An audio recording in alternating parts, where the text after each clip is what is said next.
કે હળવી ગુણવત્તાવાળું વીજળી ઉપકરણ ગંભીર ઇજા પહોંચાડી શકે છે, તેથી આવા ઉપકરણો વાપરવા જોઈએ નહીં. પ્રમાણિત કરેલા ઉચ્ચ ગુણવત્તાવાળા ઉપકરણો વાપરવા જોઈએ, જેથી ગ્રાહકની સુરક્ષા સચવાય. અધિકારો જાણકારી. ગ્રાહક જે વસ્તુ કે સેવા ખરીદવા માંગતો હોય તેની બધી જ માહિતી ગ્રાહકને મળવી જોઈએ, જેવી કે તેના ઘટકો, ઉત્પાદનની તારીખ, ઉપયોગ કરવાની રીત, કિંમત, જથ્થો, શુદ્ધતા, ગુણવત્તા વગેરે. આ જ કારણસર કાયદાકીય રીતે ઉત્પાદકે વસ્તુની અંગેની બધી માહિતી વસ્તુના પેકિંગ ઉપર કે લેબલ ઉપર દર્શાવવી ફરજિયાત છે. ગ્રાહકોની પસંદગી. દરેક ગ્રાહકને પસંદગીનો અધિકાર છે, એટલે વિવિધ વસ્તુઓ કે સેવામાંથી પસંદગી કરીને હરીફાઈયુક્ત કિંમતે ખરીદવાની સ્વતંત્રતા છે. તેની પસંદગીની વસ્તુ કે સેવા યોગ્ય કિંમતે, યોગ્ય જથ્થામાં, યોગ્ય જગ્યાએ અને યોગ્ય સમયે મળવી જોઈએ. દાખલા તરીકે મોટરસાઇકલ ખરીદવી હોય તો એન્જિનનો પાવર, દેખાવ, રંગ વગેરે દ્વારા પસંદગીનો અવકાશ મળે છે.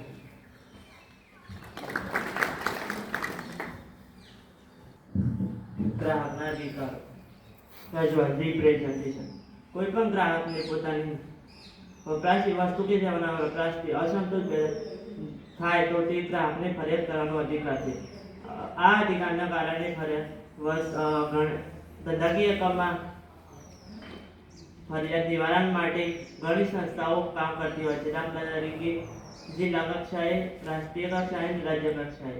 જિલ્લા કક્ષાએ જ્યારે આપણે ફરિયાદ કરતા હોઈએ છીએ ત્યારે પણ આપણે જો અસંતોષ પેદા થાય તો આપણે રાજ્ય કક્ષાએ ફરિયાદ કરતા હોય છે, ત્યારે પણ આપણે અસંતોષ પેદા તો ત્યારે રાષ્ટ્રીય કક્ષાએ આપણે અંતિમ તબક્કે જો આપણને ફરિયાદનું નિવારણ ના મળે તો આપણે સુપ્રીમ કોર્ટ તરફ જઈ શકીએ. ગ્રાહકના અધિકારો. નિવારણ. જે વસ્તુ કે સેવાને ગ્રાહકને આપવામાં આવેલી ખાતરી કરતા ઉતરતી કક્ષાનું હોય તો ગ્રાહકોને તે માટેનું યોગ્ય રાહત મળવી જોઈએ, જેવી કે વસ્તુની પુનઃબદલી, વસ્તુની ખામી દૂર કરવી, ગ્રાહકોને જો હાનિ કે નુકસાન થાય તે ઉપકરણમાં વળતર મેળવવું.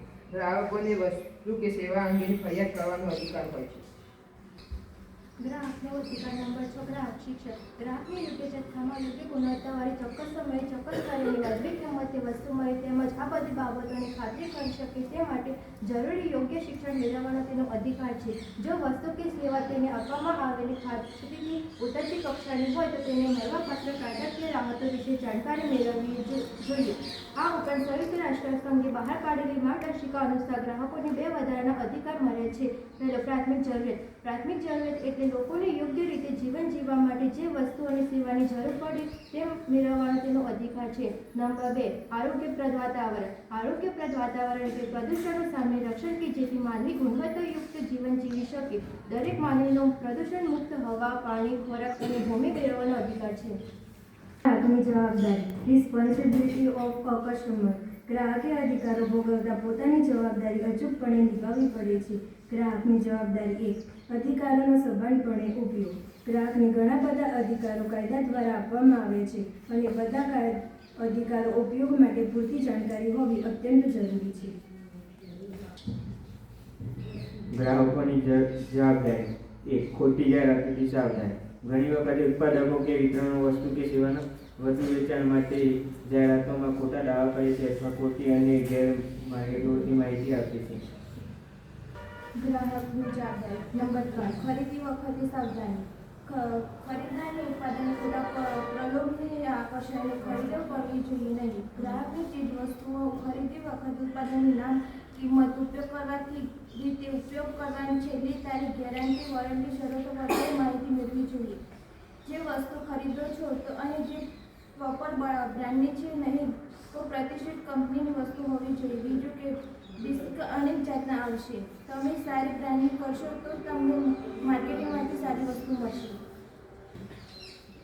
ગ્રાહકોની જવાબદારી. નંબર 4, બિલ માટે આગળ. જ્યારે ગ્રાહકો કોઈ પણ વસ્તુ કે સેવા ખરીદે ત્યારે તેણે વેચાણકર્તા પાસેથી યોગ્ય બિલ મેળવી લેવું જોઈએ. ખરીદેલી વસ્તુ કે સેવા જો નુકસાનવાળી હોય કે આપેલા વચનથી ઉતરતી નુકસાની હોય કે ગ્રાહકના અધિકારોનો ભંગ કરતી હોય અને તે માટે ગ્રાહક સુરક્ષા પળમાં ફરિયાદ કરવી હોય તો ખરીદીના પુરાવા તરીકે બિલ રજૂ કરવું ફરજિયાત છે. દરેક વેચાણકર્તા વેચાણ સમયે ખરીદનારને બિલ આપવા માટે કાયદાથી બંધાયેલો છે. ગુણવત્તા માટે વિશેષ આગ્રહ. ઉતરતી કક્ષાની વસ્તુ કે સેવા ભેળસેળની સમસ્યા, બનાવટી વસ્તુ સમસ્યા વગેરે કાયમી ઉકેલ એટલે ગ્રાહકોની ગુણવત્તા માટે વિશેષ આગ્રહ. વસ્તુ કે સેવાની ખરીદી વખતે ગુણવત્તા પ્રમાણપત્ર કે ચોક્કસ ગુણવત્તાની ખાતરી આપતા પ્રમાણિત ચિહ્ન કે છે કે નહીં તેની ખાતરી કરવી જોઈએ.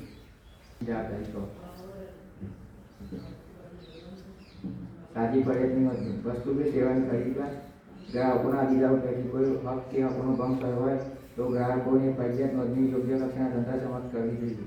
ઘણી વખત ગ્રાહક નાની બાબતો માટે વેચાણકર્તા સામે ફરિયાદ કરતા નથી, જે વ્યાજબી બાબત નથી.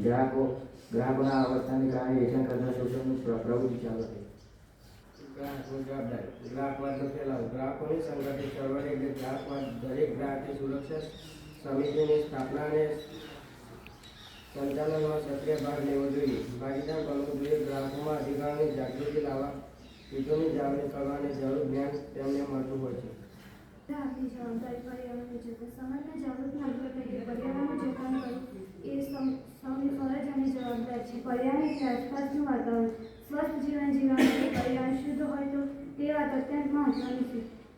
ઈસવીસન 1972માં 5મી જૂને સ્ટોકહોમ ખાતે સમગ્ર વિશ્વના પ્રતિનિધિઓ પર્યાવરણની જાળવણી માટે કટિબદ્ધ થવા એકઠા થયા. પર્યાવરણની જાળવણી માટે જાહેરનામું બહાર પાડ્યું. આના ભાગરૂપે સંયુક્ત રાષ્ટ્ર સંઘ દ્વારા 5મી જૂનના દિવસને વિશ્વ પર્યાવરણ દિન તરીકે ઉજવવાનું નક્કી કરવામાં આવ્યું. પર્યાવરણને બચાવવા માટે કેટલાક નિયમોનું પાલન કરવું જોઈએ, જેમ કે તમામ કુદરતી સ્ત્રોતોને આપણે પોતાની કિંમતી સંપત્તિની જેમ વપરાશ કરીએ. પર્યાવરણની સાચવણી, રક્ષણ અને પોષણના નિયમોનું પાલન કરીએ. ઓછામાં ઓછું એક ઝાડ વાવીએ. કાગળ અને પ્લાસ્ટિકની બેગને બદલે કાપડની બેગ વાપરવાનો આગ્રહ રાખીએ. ઘરમાં કે જાહેર ઉપયોગી સ્થળોએ વીજળીના ઉપકરણોને ચાલુ ન રહેવા જોઈએ. જો આપણે આટલું કરી શકીએ તો પણ ઘણું કહેવાશે. બીજાની દોષ લેવાને બદલે જાતે જ નાના હકારાત્મક પગલાં લઈશું અને પર્યાવરણનું જતન, પોષણ અને રક્ષણ કરીશું તો સાચા અર્થમાં વિશ્વ પર્યાવરણ દિનની ઉજવણી થઈ ગઈ. ગ્રાહક સુરક્ષા કાયદો 1986. ગ્રાહક સુરક્ષા માટે લેવાયેલા વિવિધ પગલાઓમાં ગ્રાહક સુરક્ષા કાયદો એ સૌથી વધુ મહત્વ ધરાવતું પગલું છે. આ કાયદો ગ્રાહકોને ક્ષતિયુક્ત માલ સામાન, ઉણપ ધરાવતી સેવાઓ, અયોગ્ય વેપારી નીતિઓ અને ગ્રાહકો સાથે થતી છેતરપિંડીના વિવિધ સ્વરૂપો સામે રક્ષણ આપે છે, જેમાં જિલ્લા કક્ષાનું સ્તર, રાજ્ય કક્ષાનું સ્તર અને રાષ્ટ્રીય કક્ષાનું સ્તર એમ 3 સ્તરે ગ્રાહકોની ફરિયાદોનો તાત્કાલિક અને ઓછા ખર્ચે નિકાલ થાય તેવી વ્યવસ્થા ગોઠવવામાં આવી છે. તકરાર નિવારણ માટેની ત્રિસ્તરીય પદ્ધતિ. જિલ્લા કક્ષાનો ફોરમ, ડિસ્ટ્રિક્ટ લેવલ ફોરમ. આ પ્રાથમિક સ્તર છે. દેશના દરેક જિલ્લામાં આ ફોરમની સ્થાપના જે તે રાજ્ય સરકાર કરે છે. પ્રમુખની સાથે અન્ય 2 વ્યક્તિઓ એમ ઓછામાં ઓછી કુલ 3 વ્યક્તિઓની નિમણૂક રાજ્ય સરકાર દ્વારા થાય છે. પ્રમુખ તરીકે ન્યાયતંત્રની અનુભવી વ્યક્તિ નિમણૂક થાય છે. આ રીતે નિમણૂક પામતી વ્યક્તિઓમાં ઓછામાં ઓછી એક મહિલા હોય છે. જે વસ્તુ કે સેવાની માટે તકરાર છે તેની કિંમત અને માગેલ વળતરની રકમ 20 લાખ સુધી હોય તો તેનો નિકાલ જિલ્લા કક્ષાએ થાય છે.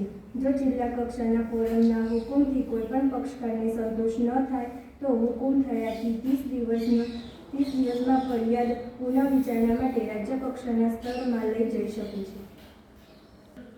રાજ્ય કક્ષાનું આયોગ. દેશના દરેક રાજ્યમાં આ આયોગની સ્થાપના કરવાની જવાબદારી રાજ્ય સરકારની છે. પ્રમુખ સાથે અન્ય 2 વ્યક્તિઓ એમ ઓછામાં ઓછી 3 વ્યક્તિની નિમણૂક પામતી વ્યક્તિઓમાં ઓછામાં ઓછી 1 વ્યક્તિ મહિલા હોય છે.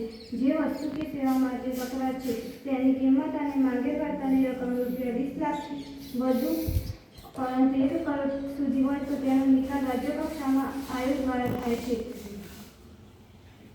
વાંધો હોય તો તેવા દાવા પણ રાજ્ય કક્ષામાં આયોગ સમક્ષ થઈ શકે છે. ફરિયાદ મળ્યા પછી રાજ્ય કક્ષાનો આયોગ આ ફરિયાદની વ્યક્તિ પક્ષકાર સામે થઈ શકે છે તેને મોકલે છે. રાજ્ય કક્ષાનો આયોગ બંને પક્ષકારોને સાંભળીને જરૂરિયાત મુજબ પ્રયોગશાળાના પરીક્ષાના અહેવાલને ધ્યાનમાં રાખીને તકરાર નિવારણ કરે છે. જે રાજ્ય કક્ષાના આયોગમાં હુકમથી કોઈપણ પક્ષકારનો સંતોષ ન થાય તો તે ફરિયાદ હુકમ થયાના 30 દિવસની અંદર પુનઃવિચારણા માટે રાજ્ય કક્ષાના આયોગ સમક્ષ કરી શકે છે. તમામ વિદ્યાર્થીઓનો ખૂબ